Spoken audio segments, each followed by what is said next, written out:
nation's leading generals faced tough questioning by lawmakers on Capitol Hill Tuesday, saying they believed U.S. forces should remain in Afghanistan and implying they communicated that advice to the president. The chairman of the Joint Chiefs of Staff testifying that he believed it necessary to maintain U.S. troop presence ahead of the withdrawal, offering a differing account from President Biden's statements. My assessment was back in the fall of 20, and it remained consistent throughout, that we should keep a steady state of 2,500, and it could bounce up to 3,500, maybe something like that, in order to move toward a negotiated, gated solution. Did you ever present that assessment personally to President Biden?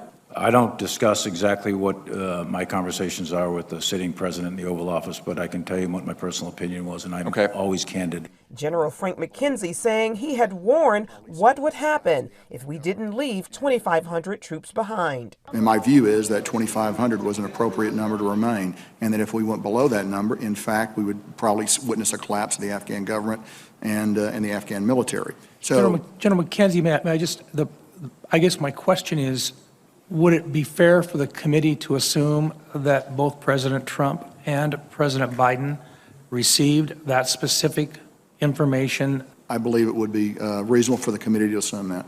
That contradicts President Biden's statements in an interview with ABC News last month. Your military advisors did not tell you, no, we should just keep 2,500 troops. It's been a stable situation for the last several years. We can do that. We can continue to do that. No, no one said that to me that I can recall. White House Press Secretary Jen Psaki pushed back against suggestions that the president misled the public on recommendations from his military advisors. The president made clear that the advice was split. He didn't outline what every individual conveyed to him in private advice. General Milley was also questioned about his calls with his counterpart in China during the final months of the Trump presidency in an effort to reassure China that President Trump and the U.S. were not planning any kind of attack.